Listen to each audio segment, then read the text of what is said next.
kung muna tayo. Grid tie, nakasolar ka, nakakunik ka permanently local power company.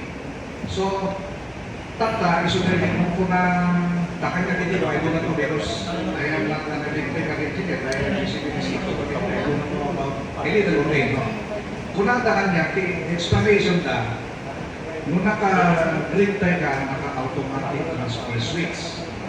Naka-program mo din dyan, wala priority. Nung tinaka-priority with solar, kaya nakasawa, ikonkonsumo kaya institution, solar power.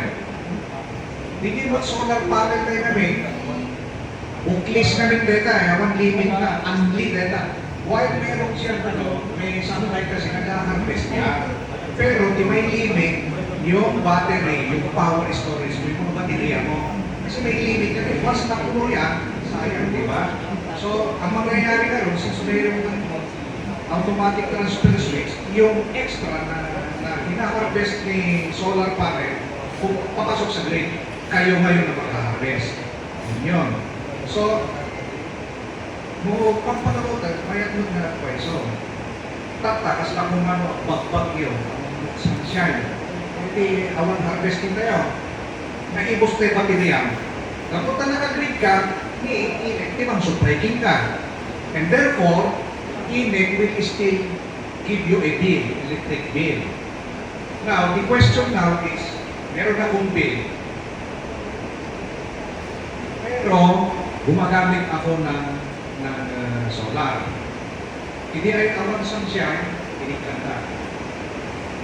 Hindi nagka-sunshine, nag-switch sa mga solar. Yung kadabit ko mata kayo. Hindi na puno, hindi ko mata kayo.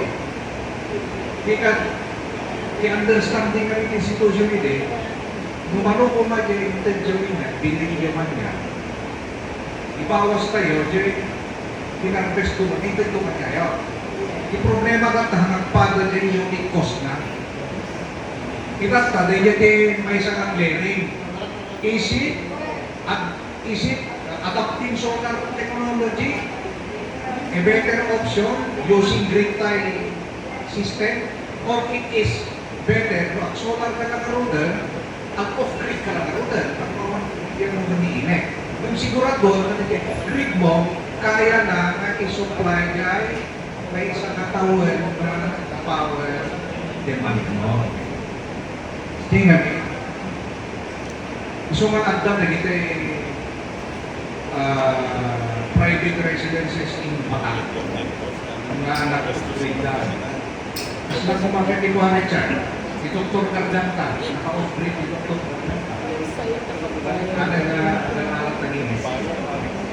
Tatan, no mas pangalingan mo na kayong LGUs na doon kwa tayo. Mapaling kayo mapaling kayo na off-grid ko kaya siyo. Kasi di power demand yung nagtakil eh. So mapaling kayo mag-off-grid. Kaya lang kami issue, sir. Hindi cost, hindi pinakala yung inyaming na solar technology. Nanak, yung i-review inyaming nung naka-grid tie kami, hindi problema. Okay, sir. So, dito na issue na masumbagat ito yung resolution ito yung resolution number 15 series of 2025. So, inyo lang ERC na ito. Ito yung about pricing, ERC. So, kung natin sir, ito yung section 5, sir. Pricing of exported renewable energy. The price of export electricity shall be the DU's monthly generation charge. So, which is based on its blended generation cost, excluding other generation adjustment. So, tilang balor ti export ilang lang ko yun, no na ti generation charge na gagatamit tayo ti power plant. So, mga lang 5 pesos to 6 pesos lang. So hanggang patubad ti inag dito or other EC no digit ERC ko nagpapon sa. So ti bill mi kanyayo blended ato ti charges no. Well sir. So kasi power plant kayo lang mini power plant.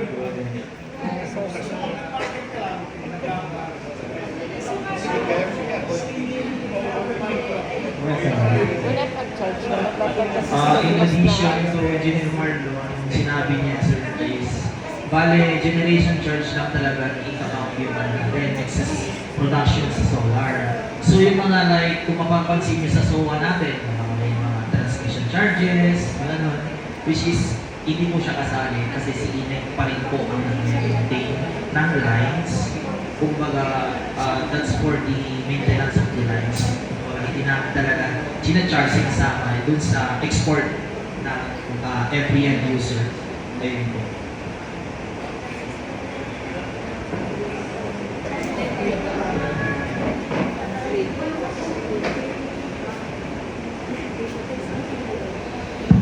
Okay, klaro na ako. Ato ti Q&A tayo going back ka rin issue tayo ako BA. Okay, going back. Actually, David, kasi makasaga na mo, dikiti ako nga kadwa tayo, dikiti the sir BFP ka rin tayo next kwenta yung katawanan. With respect ka dati inyopen ni Engineer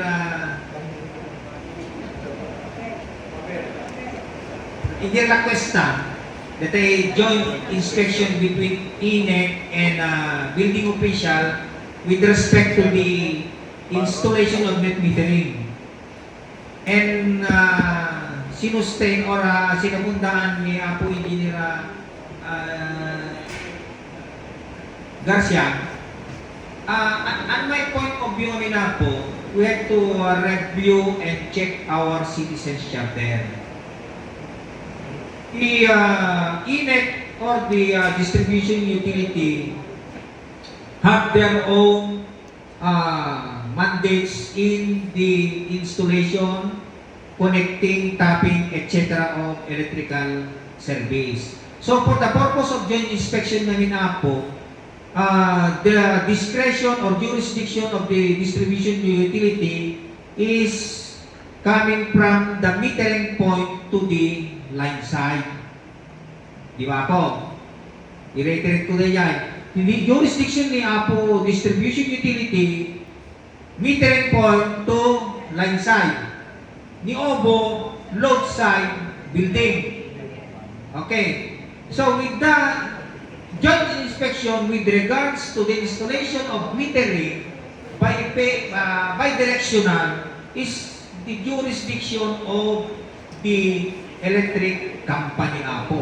Uri pati joint tenejay, gusto niya ko naman engineer Garcia tenga, tanong mo well-versed, the engineer na, but be that it may, awan na tamot say, ni Apo Municipal Electrical Engineer, it in terms of the mismo na metro because property rights ni Apo INEC. So the joint inspection itself is kanya ka, haan ko may recommend because we have our own mandates to inspect on the installation of solar accessories prior to the issuance of the electrical permit and the CFE. Kaya nga mayroon tayong liability ng mga design professionals natin Kaya nga they affix their signature in the plan. Kaya nga pinirmahan ni PEA, pinirmahan ni in charge of installation in the plan and the form is because at nakatakwada niya liability. Ilang kikita tayo mo, tama ba based on plan, based on design plan, tama ba they na i-install? If tama, then we will issue the permit itself. Tapos isuti, i-process ni Apo distribution utility for the bidirectional metering. Okay. So natay ko naman engineer po tayo, tibiyang tinet, nga takang mamindi kayo mga approvaran na kasi sila pa nagkunada madi no apay nga mapalusutan ti building official. My answer to that is no makita discussion ni engineer Darwin natin no makita ni electric company nga panagkunada ko siyempre electrical kayo na po makita yung madi agbalin kayo as recommendatory mabalin nyo may recommend but not to correct. May pinat it may kasama pa nakampo yung madi katanda ka yung metering point Di ba, engineer? Okay. So, gusto ko bakit ni Engineer Romeo? So, nag-perma ng structural analysis, structural plan. As to evaluation of Pogo, compliant naman, pero may mga discrepancy as to the plan and the actual. Well, the OO itself have the right to call the attention of the design engineer to explain further why nakasit the actual versus the approved plan. Pero, interdisciplinary electrical, recommendatory, hindi ako linig. Kasi ada kami jay power to correct if in case man or ang reflect jay liability ni design professional. Now, hintayon kadatay dasar ni ako. Sige, Engineer.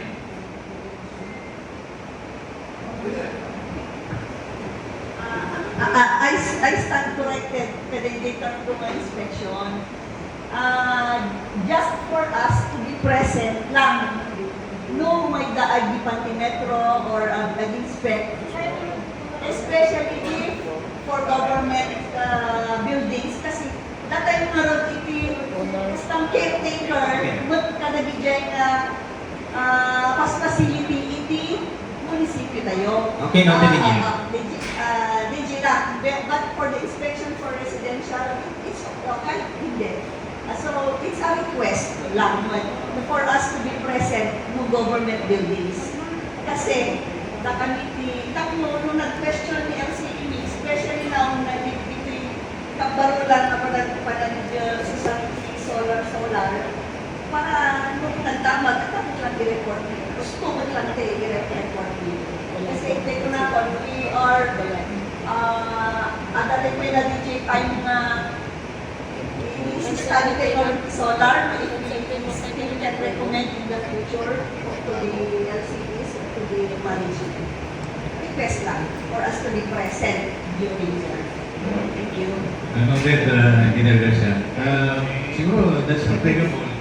Nagkato yung mga makikita the government facilities. Okay, okay yun. Ano siya, may to ang sumat, the metro, the INEC, no, at ang solar power ni, kali ka gumagmatik present, kili na nakasalat din ito. So, we have Engineer Hendar Pablo. Welcome, sir. We have now Engineer Hendar Pablo from INEC. So, lipasan tayo, manda tayo ba? Muna. Dati, panang-adapt tayo to uniform nga modified. Shall we use the word modified? Net metering application form. Kay suggestion ni Engineer Richard, at dahil pa ng kudiligod na. At dahil pa na diligod. Nga approval portion. So, thank you, Engineer Rafi.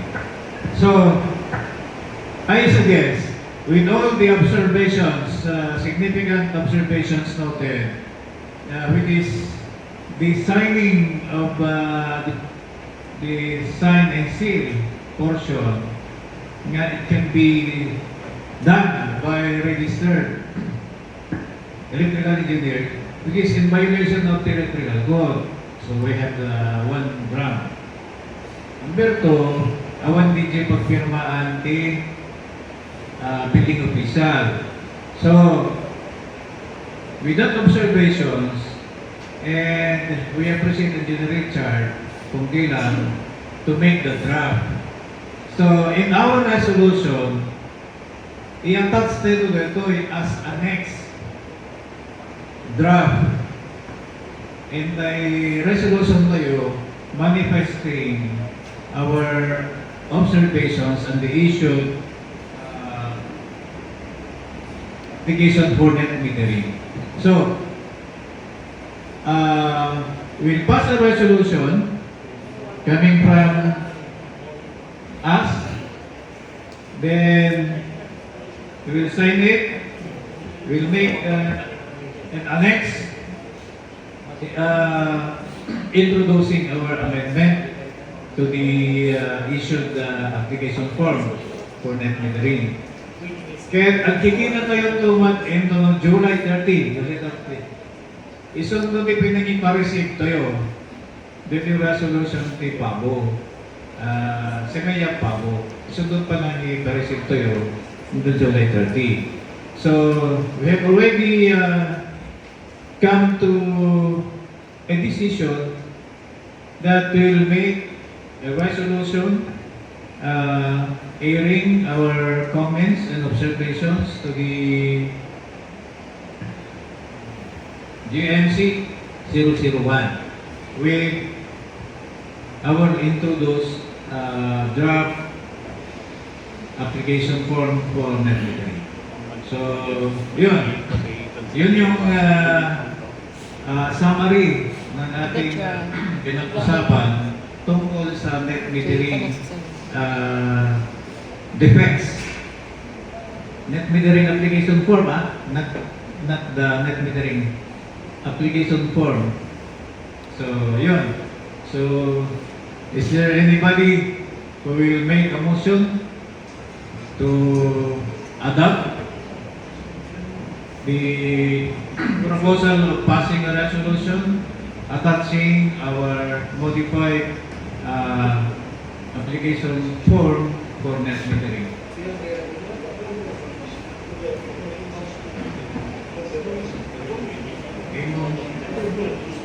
Imo.